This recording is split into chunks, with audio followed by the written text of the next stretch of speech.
Good evening everyone. Welcome to another session of physics unveiled. आज के इस session में हम एक फिजिक्स का एक न्यूमेरिकल बेसिकली डील करेंगे। ये फिजिक्स का न्यूमेरिकल बेसिकली हमारे जूम लाइव सेशन के दौरान डिस्कस हुआ था, जिसमें हमारे सॉल्यूशन स्टूडेंट्स के कुछ सॉल्यूशन हमारे पास आए। उन सॉल्यूशंस को देख के मुझे लगा कि कॉन्सेप्ट एप्लीकेशंस में कहीं ना कहीं कुछ इश्यूज था। एट द सेम टाइम हमने ये भी सोचा है कि क्यों ना एक न्यूमेरिकल की सीरीज भी स्टार्ट की जाए, जहाँ पे उन तमाम तरह के अच्छे न्यूमेरिकल्स जो भी बहुत अच्छे हों, जिनमें कुछ ट्रिक्स इन्वॉल्व हो, जिसमें कुछ कॉन्सेप्ट इन्वॉल्व हो, मल्टीपल कॉन्सेप्ट को वो कवर करते हो, उस तरह के न्यूमेरिकल्स पे हम कुछ वीडियो बनाते हैं, ताकि एक स्टूडेंट एट लार्ज को बेनिफिट हो पाए। एट द सेम टाइम जो स्टूडेंट्स हमारे जूम लिंक में डायरेक्टली कनेक्टेड है थ्रू आवर टेलीग्राम चैनल्स, उनको भी बेनिफिट हो। ठीक है, तो उसी के तहत हम पहला न्यूमेरिकल जो आज पिकअप कर रहे हैं वो वेक्टर रिलेटेड है। आप न्यूमेरिकल पढ़ ही रहे हैं, आपके सामने है। इसमें क्या है कि A bird is at point P. P का कोऑर्डिनेट दिया हुआ है 4 - 1 5 एंड सीज 2 पॉइंट्स। बर्ड जो है 2 पॉइंट देखता है, P1 एंड P2, जिनके कोऑर्डिनेट दिए हुए हैं। अब बर्ड जो है टाइम t इक्वल टू 0 पे perpendicular direction to the P1 P2 उड़ता है at a speed of 5 metre per second till it sees P1 and P2 are collinear. तो अगर इसको आप देखें तो बेसिकली अगर इस P1 P2 इससे अगर बर्ड को एसोसिएट कर दे, यहां से मान लीजिए इस लाइन को ड्रॉ करता हूं और इस एंगल को भी ड्रॉ करता हूं थीटा, और इस एंगल को ड्रॉ करता हूं अल्फा, तो जैसे जैसे बर्ड आगे बढ़ता जाएगा इस लाइन पे, वैसे वैसे क्या होगी, थीटा की वैल्यू क्या हो जाएगी, डिक्रीज कर रही है।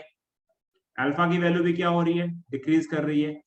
फाइनली क्या होगा, एक पॉइंट पे जब आएगा तो ये थीटा और ये दोनों क्या हो जाएगा, 0 डिग्री हो जाएगा।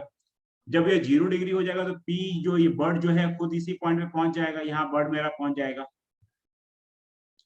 इसका मतलब मैंने कोलिनियरिटी की कंडीशन आपको बताई थी कि अगर दो वेक्टर को कोलिनियर होना है, if A and B has to be collinear और कोलिनियर, मतलब एक तो क्लियर है कि इन दोनों वेक्टर्स को पैरेलल अगर हम प्रूव कर दें कि if A is parallel to B और angle between A and B, A vector और बी वेक्टर के बीच का जो एंगल है उसको हम थीटा अगर है, थीटा को हम 0 डिग्री कर दे, तो ये मोरलेस कोलिनियरिटी की कंडीशन को प्रूव करती है।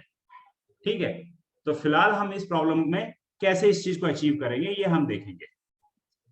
तो देखिए, ये हमारा बर्ड चला गया यहाँ पे। जैसे बर्ड यहाँ चला गया, आप देख रहे हैं कि ये बेसिकली जो एंगल है वो एंगल रिड्यूस हो रहा है। यहाँ जो एंगल बन रही है और यहाँ जो एंगल बन रही है, दोनों में डिफरेंस है। ओके, तो इस प्रॉब्लम को हम कैसे सॉल्व करेंगे हम देखते हैं।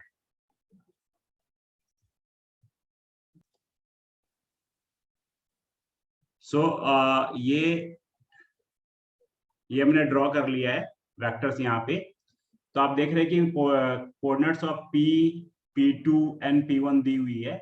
बेसिकली मेरी जो बर्ड है वो यहाँ से यहाँ फ्लाई कर रही है, ठीक है, परपेंडिकुलर लाइन में।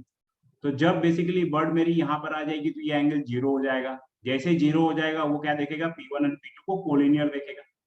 ठीक है, तो बेसिकली हमें क्या निकालना है कि इसको बर्ड को इस डिस्टेंस को ट्रेवल करने में कितना टाइम लगा, राइट। तो अगर इस ट्रायंगल में देखें, हम ट्रायंगल PM P2 में देखें, तो हम इसमें कह सकते हैं कि जो x बाई P2P होगा वो साइन थीटा होगा। ठीक है, तो x इक्वल टू क्या कर सकते हैं हम, P2P साइन थीटा, मतलब a साइन थीटा कह सकते हैं। मान लेते हैं P2P को हम a मान लेते हैं, a वेक्टर, एक वेक्टर ले लेते हैं a एंड P2B को b लेते हैं ये मैंने कर लिया है। यहाँ मान लीजिए P2P वेक्टर को हमने a वेक्टर ले लिया एंड P1 वेक्टर को b वेक्टर ले लिया। तो ये a साइन थीटा हो गया। तो टाइम इक्वल टू क्या होता है, डिस्टेंस बाई स्पीड। तो डिस्टेंस मेरी हो गया x बाई स्पीड, मतलब a साइन थीटा बाई, तो ये इससे हमारा टाइम निकल जाएगा। तो इससे में क्या लग रहा है कि हमें a निकाल लेना है और साइन थीटा निकाल लेना है और वेलोसिटी से माइनस स्पीड से डिवाइड कर देना तो निकल जाएगा। बिल्कुल सही है। अब हमारे पास साइन थीटा कैलकुलेट करने का दो तरीका है कि साइन थीटा के लिए टू कैलकुलेट साइन थीटा हम क्या कर सकते हैं, हम पहले थीटा कैलकुलेट कर सकते हैं। ठीक है, थीटा कैलकुलेट करें तो थीटा कैलकुलेट करने के लिए क्या इस्तेमाल कर सकते हैं हम, डॉट प्रोडक्ट का, A dot B equal to mod A mod B cos theta. इससे हम कॉस थीटा निकाले, कॉस थीटा का फिर हम साइन थीटा निकाले यहां से। एक अप्रोच ये हो सकता है। ठीक है, फिर उसको हम मॉडुलस ऑफ ए से मल्टीप्लाई करें फिर डिवाइड करें। दूसरा अप्रोच क्या हो सकता है, अगर हमने पढ़ा है तो आपको याद होगा कि हम पढ़ते थे कि A cross B equal to A B sine theta होता है। ठीक है, तो A cross B A B sine theta ये तो वेक्टर प्रोडक्ट है, इसमें ये मैग्नीट्यूड वाला पोर्शन है और ये डायरेक्शन वाला पोर्शन है, ये हमने बताया था। ठीक है, अगर आपने हमारा प्लेलिस्ट नहीं देख, अगर आपने हमारा वेक्टर्स वाला कॉन्सेप्ट नहीं देखा तो काइंडली आप उस प्लेलिस्ट को देख सकते हैं, फाउंडेशन क्लासेस वाला प्लेलिस्ट को, उसमें हमारे वेक्टर्स की लिंक्स मिल जाएगी, अदरवाइज मैं डिस्क्रिप्शन में डाल दूंगा। ओके, तो अगर हम सिर्फ मैग्नीट्यूड की बात करें, मतलब ए क्रॉस बी का मैग्नीट्यूड क्या होगा, तो ए क्रॉस बी का मैग्नीट्यूड होगा ए बी साइन थीटा, क्योंकि डायरेक्शन को हम रिमूव कर दे रहे हैं।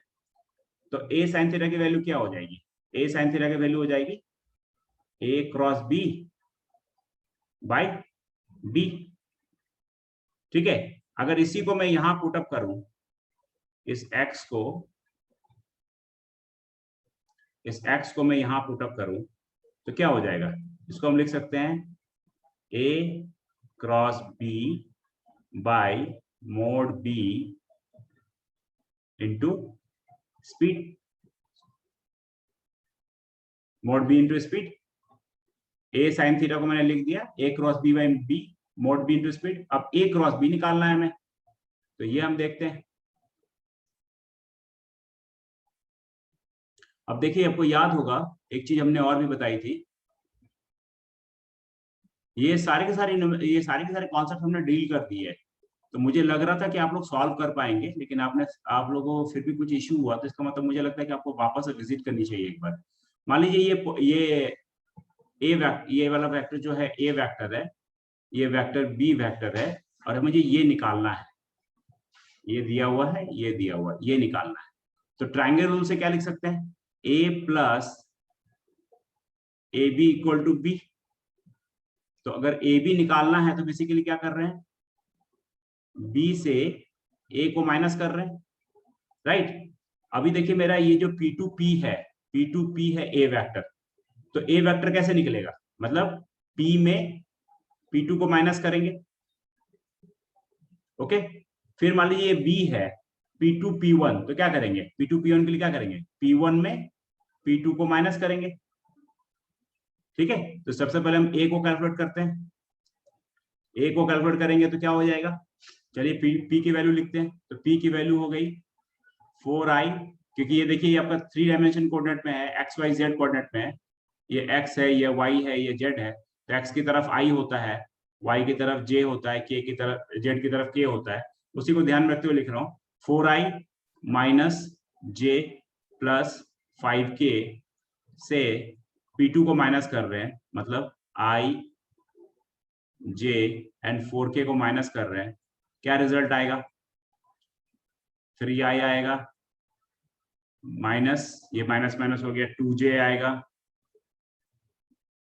इसको माइनस किए, प्लस k आएगा।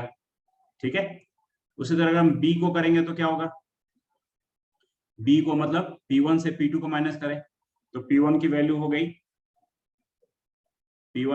गई, minus i plus 2j, k तो है ही नहीं इसमें, और इसको माइनस कर रहे हैं, minus i plus j plus 4k, इन दोनों को माइनस करें, क्या हो जाएगा, ये माइनस माइनस 2i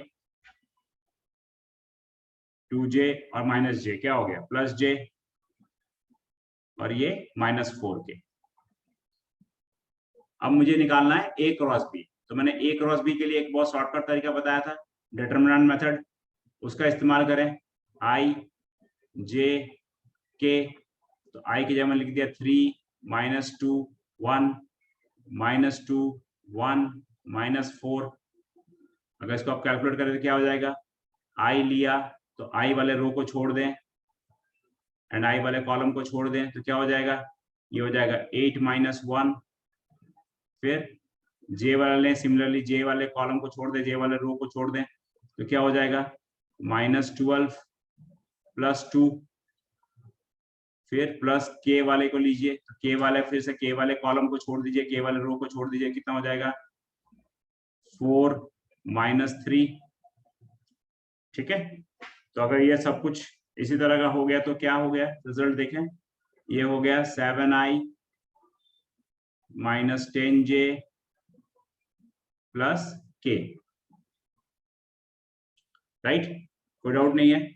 अब अगर इसका a क्रॉस b का मैग्नीट्यूड निकालना है, a क्रॉस b का मैग्नीट्यूड निकालना है, तो क्या हो जाएगा, सिंपली इसी को स्क्वायर रूट करना है। ये 7 स्क्वायर 10 स्क्वायर 1 स्क्वायर, ये कितना हो जाएगा √150। और ये b है, तो b का अगर मॉडुलस निकालना है, इसी का अगर मॉडुलस निकालना है, तो क्या हो जाएगा, ये हो जाएगा 2 स्क्वायर 1 स्क्वायर 4 स्क्वायर, मतलब 16 4 20 21। अब इन दोनों वैल्यू को ये एक वैल्यू हो गई आपकी, मान लीजिए a, एक वैल्यू हो गई x, ये वैल्यू हो गई y, इन दोनों वैल्यू को यहाँ पुट अप कर दें, तो कितना हो जाएगा 150/5 इंटू √21, ये सेकंड आ जाएगा। इतने सेकंड के अंदर में बर्ड जो है दोनों पॉइंट को कोलिनियरिटी में प्रूव कर लिया। ओके, तो इसी तरह तो इसी के साथ हम बेसिकली ये न्यूमेरिकल्स को खत्म करते हैं। काफी इंटरेस्टिंग न्यूमेरिकल था, ठीक है। इसी तरह के और भी न्यूमेरिकल्स हम लेके आएंगे आपके पास, जो भी हमारे जूम क्लास में डील होगा। अभी तक अगर आपने हमारे टेलीग्राम चैनल को ज्वाइन नहीं किया तो आप ज्वाइन कर ले, बिकॉज टेलीग्राम चैनल में ही बेसिकली हम अपने जूम लाइव सेशन की लिंक डालते हैं, और ना केवल लिंक डालते बल्कि उसमें और भी varieties of problems and numericals हम डालते रहते हैं अपने स्टूडेंट्स के लिए, जो हमारे सब्सक्राइबर्स हैं। With this, we are finishing the session of Physics Unveiled, the numerical series. I hope this session has given certain value to your knowledge. और अभी तक अगर आपने हमारा चैनल सब्सक्राइब नहीं किया है तो kindly urging you again, kindly subscribe it, share and comment on the quality of material that you are providing to you, whether this kind of material is doing some benefit to you or you want something more. Whatever suggestions you have, kindly share with us so that we can incorporate those and can improve our things so that it's add to your knowledge, add to your value more and more. And please help us to increase our reach by subscribing it, by having views on our channel.